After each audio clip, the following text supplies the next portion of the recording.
ನಾವು ಆ ತೀರ್ಥಗಳು ಈ ತೀರ್ಥಗಳಂತೂ ಹೋಗ್ತೀವಲ್ಲ, ಅವು ತೀರ್ಥಗಳ ಅಲ್ಲಂತಲ್ಲ. ಅಲ್ಲಮ್ಮ ಅಂತಾನೆ ಕುಡಿಯುವ ನೀರೇ ತೀರ್ಥ ಈ ನೆಲದ ಕವಿ ಕಾವ್ಯಾನಂದ ಹೇಳ್ತಾನೆ. ಬರೇ ಹೊರಗಿರೋ ಅಷ್ಟೇ ತೀರ್ಥಗಳಂತ ತಿಳ್ಕೋಬೇಡೋ, ಈ ಪ್ರಕೃತಿ ನಿನ್ನ ಕಣ್ಣೆದುರಿಗಿರುವ ನೀರು. ಕುಡಿಯುವ ನೀರೇ ತೀರ್ಥ, ತಿನ್ನುವ ರೊಟ್ಟಿ ಶಿವನ ಪ್ರಸಾದವು. ಶ್ರಮದ ಬೆವರೇ ಸ್ನಾನ ದುಡಿತದ ಹಾಡೆ ಮಂತ್ರ ನಿನಾದವು.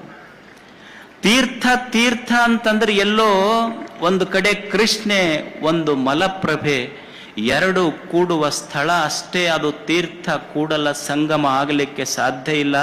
ಮನುಷ್ಯನೇ ಕಷ್ಟಪಟ್ಟು ದುಡಿಯುವಾಗ ನಿನ್ನ ಬೆವರ ಹನಿಗಳು ಯಾವ ನೆಲಕ್ಕೆ ಬೀಳ್ತವಲ್ಲ, ಕೃಷ್ಣ ಮಲಪ್ರಭೆ ಕೂಡುವ ಸ್ಥಳ ಕೂಡಲ ಸಂಗಮ ಅಷ್ಟೇ ಅಲ್ಲ. ನೀನು ಕಾಯಕದಿಂದ ದುಡಿಯುವಾಗ ನಿನ್ನ ಶ್ರಮದ ಬೆವರಿನ ಹನಿ ಯಾವ ನೆಲಕ್ಕೆ ಬೀಳ್ತವಲ್ಲ, ನಿನ್ನ ಬೆವರ ಹನಿ ನೆಲ ಕೂಡುವ ಸ್ಥಳ ಅದು ಸಾಕ್ಷಾತ್ ಕೂಡಲ ಸಂಗಮ. ಇದು ಅದು ಕೂಡಲ ಸಂಗಮ ಅಲ್ಲೇನು ಹೇಳಿ. ನಮ್ಮ ಹಣೆ ಬರ ಸರಿಗಿಲ್ಲ ಅಂತೀವಿ ನಾವು. ಮನುಷ್ಯನೇ ನಮ್ಮ ಹಣೆಯ ಬರವನ್ನ ಯಾರೋ ಬರದಿಲ್ಲ.